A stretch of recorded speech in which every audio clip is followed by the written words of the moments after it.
probably different amounts. Everybody can follow their own interest, and they each buy the combination and preferred goods that best serve their interests of themselves and their family, without imposing anyone's own preferences for what and how many should be put in the basket on anyone else.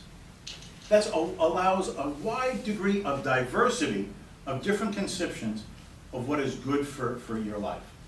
Compare that in the political process. First of all, it's winner take all.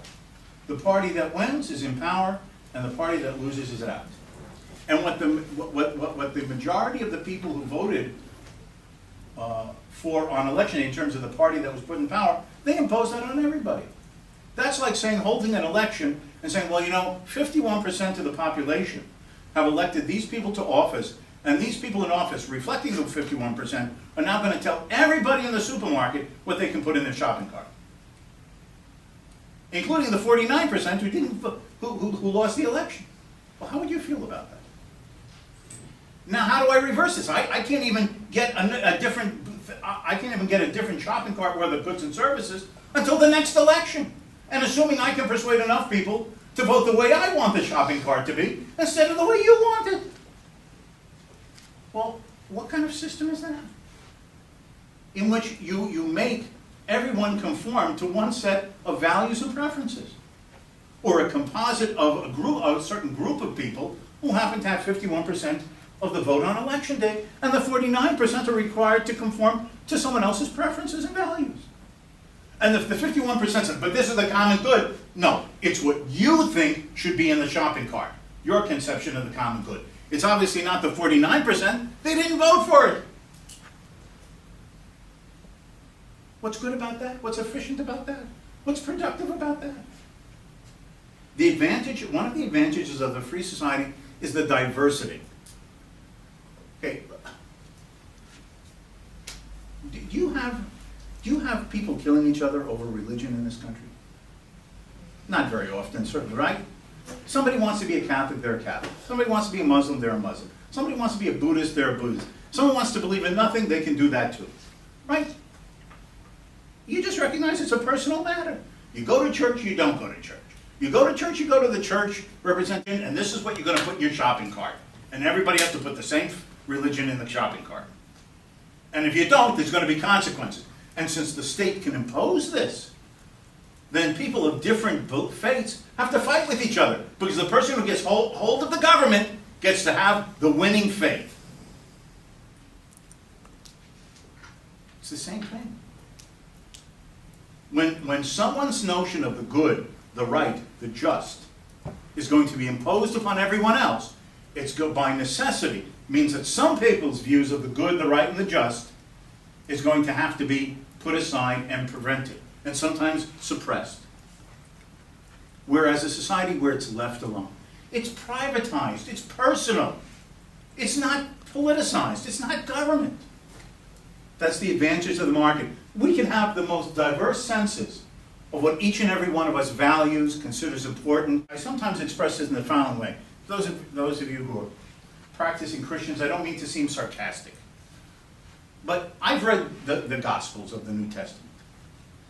And nowhere in the New Testament did I read that Jesus says to someone, follow me. And the guy says, well, Jesus, you got a great message. But I was going out for a few drinks with the guys later, and afterwards we were going to go to do some gambling, and one of them knows where we can go, and there are some loose women. Jesus, I'm sorry, I can't. I mean, the flesh is weak. Nowhere in the Gospels does Jesus turn to the disciples and say, arrest him, 5 to 10 years in prison for not following me. Nowhere.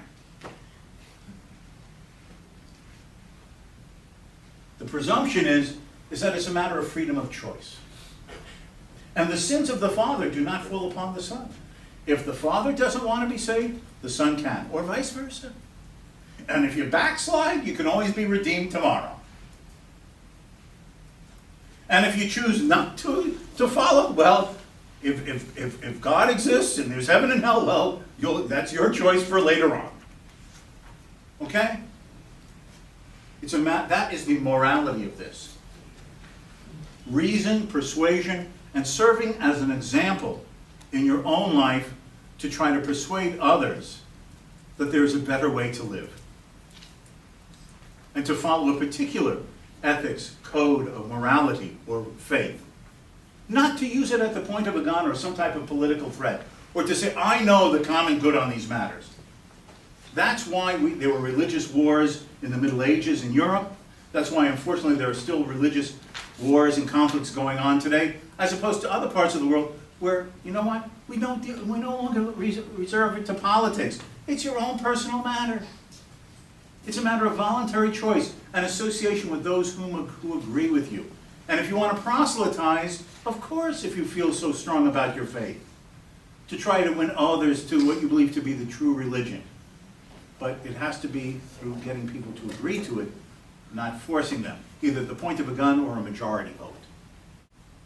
And I don't see that there's any reason to think that those who we elect to office or who appoint themselves through revolutions are somehow given divine knowledge about what is right, good, and just for the rest of us. When, as I will explain later in a lecture on public choice theory later today, I guess in the afternoon, when the economists have attempted to analyze how does politics really work, and we realize that the people in politics are motivated by the same things pretty much as the people in the marketplace. What's in it for me, and can I profit from it? It's that the abuse is predominantly in the political arena. Again, as I said, there are imperfect people in an imperfect world. There are con artists, there are cheats, there are murderers, there are thieves. The question is, what institutional arrangement in general minimizes the ability of people to take advantage of those characteristics? In general, on average, pretty much. The market, in my estimation, enables this far better than relying upon the uncertainties of good intentions by those in political power. Because as the phrase goes, the road to hell is often paved with good intentions. It's James Buchanan, who won the Nobel Prize in 1986 in economics, made a distinction between and independent rules and dependent rules. Okay, what is that getting at? Let's think about rules of the road, which could be considered and independent rules. Why and independent rules?